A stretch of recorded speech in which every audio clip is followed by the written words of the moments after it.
What it is, what it do, cyber world. It is your girl, the one and only Ash Brown, and this is the Ashsaidit Show. Over 1,900 episodes since 2014 and growing, 500,000 streams worldwide, and all of this is on account of you guys. So thank you for all the shares, all the cares. It makes a huge, huge difference. And because you guys love on me so much, I get to talk to pretty phenomenal people today. My guest is the culinary anthropologist and TV host of the Mac Show, Recipe Lost and Found, the wonderful Casey Korn. Hey, Casey. Hey, Ash. Thanks for having me. Thank you so much for joining us. Well, we appreciate that so very much. So, Casey, to start things off, where did your fascination with food come from? Oh, my goodness. Well, I have always been a food person. I mean, all of the stories of me being a kid have to somehow do with food, mostly eating. I didn't really get into cooking until a little bit later in life, but I just love food. I mean, I think especially, like here in Atlanta, it's like, who doesn't love food? I don't trust you if you don't like food, right? Basically. And Atlanta it's become such a melting pot that I love now. So I just recently moved back myself. And just the different cultural links from Indian food, Caribbean food, of course, Southern food, Asian, the list goes on and on. So much great, amazing food here in the city.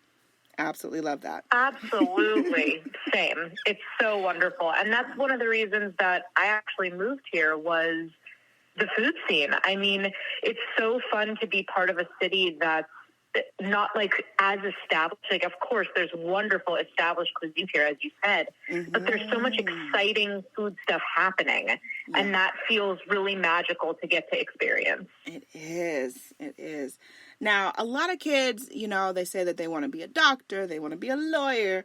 Where did your pull for food really come from? Because a lot of people have a lot of different, myself included, a lot of different paths to get to where you got to go. So what led you to food ultimately, professionally? So I went to college in Connecticut, and I thought I was going to be an actor. I grew up in the film industry in LA. And I took an anthropology class, and it felt like my whole world sort of like exploded in terms of just like, this is how I think about the world is like all of these amazing cultures and people, and we're all just on this planet, and it's amazing. And at the same time, Anthony Bourdain was filming No Reservations, and I got really into it with a bunch of my friends. And I just thought to myself, that's what I want to do with my life, is I want to travel the world and eat amazing food. I think that, as you said, like dream professions, I would, love to do that. But it made me think a little bit more about, what is food and what does it mean to work in food? And of course, so many people work in restaurants, work in food media, but trying to find something that felt right for me has been a journey. And so it's been a lot of years of figuring out, like, how do I make this work? And to be quite honest, I'm still trying to figure out how to make it work. Join the club. I'm still figuring it out. That's sort of how it all came together. I love that. So let's talk about your show. It's on Max now. It's streaming. Recipe Lost and Found. How did the idea for this program come to be? So actually, I had been sort of working on a different concept totally, and my amazing producer, April, reached out to me on Instagram and was like, I saw you tag a post with, like, food anthropology, and I'm looking for someone just like you. Like, do you have any interest in being on TV?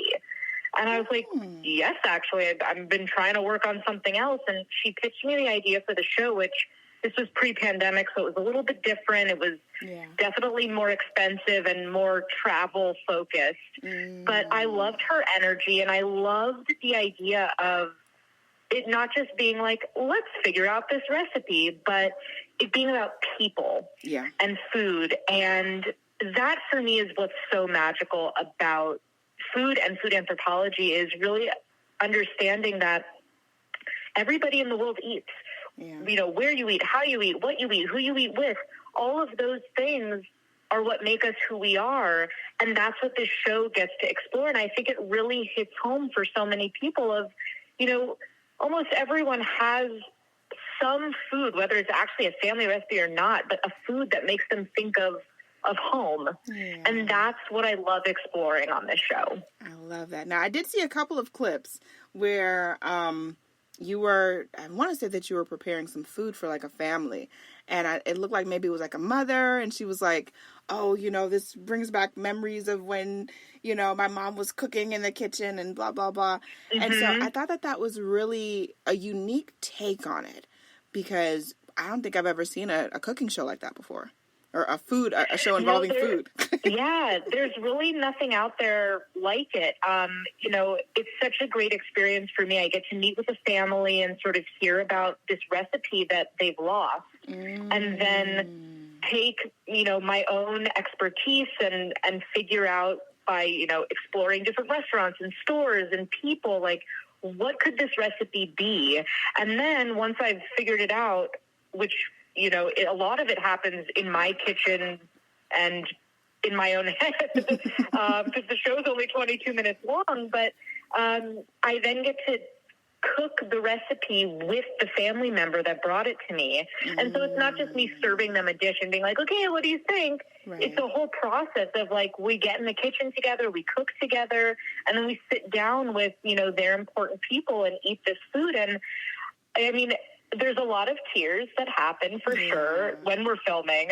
I cry every time I watch the show, even though I know what's going to happen. My husband always laughs at me, but food is more than food, right? Like, it's memory, it's political, it's got so much history and shared love, and getting to experience this with people every episode for me is just such a rewarding experience. Yes. Wow, that is exciting. So, can we look forward to maybe another season of Recipe Lost and Found? I'm hoping, watch the show on Max or Magnolia Network or Discovery Plus. I think it's available there too. And get your friends to watch, and then hopefully we can make some more episodes. Because I want to make more. I want to do some Atlanta episodes. Yes. I want to do episodes everywhere. So this is a very, universal experience that I think everyone can relate to. So fingers crossed for more. I think so. Now, last but certainly not least, what advice would you offer to the next generation of foodie explorers? Oh my goodness, great question. Eat everything. If it looks like food and someone offers it to you, just try it. Try a bite. Try it again if you think you didn't like it the first time. There's nothing better than having food experiences that surprise you. And I've definitely found that in the course of my life and my career and my travels, that some of the most amazing experiences and the amazing bites are ones you don't expect. So try it is my advice. Try it, you like it. Exactly. I love that. Casey, thank you so much for coming through. I love your energy. I love what you're bringing to the industry. We need more people just being themselves, being original, and just bringing the positive vibes. I love it. I absolutely love it. Let everyone know the best way if they want to get in contact with you, if they want to follow your journey and possibly see what's next for Casey Corn. Where they need to go? Yeah, sure. So I'm probably most active on Instagram. You can follow me at Casey_corn. And check out my website. You can also find all the recipes from the show on my website, which is iamthecornivore.com. I love that. That is such a cute play on words. I love it. Love that. Casey, you got to come back, right? Because I know you got some stuff cooking in the kitchen. We couldn't talk about it today, Casey. Anytime you want. All right. You guys heard it first. All right. Thank you. And I appreciate each and every one of you guys. Thank you for your love and support. It makes a huge difference. Keeping in mind, anyone to tell you that you can't do what you want to do. You look them square in the face. You tell them, don't believe me. Just watch. Watch what I do. Watch me make it happen. Watch me make history.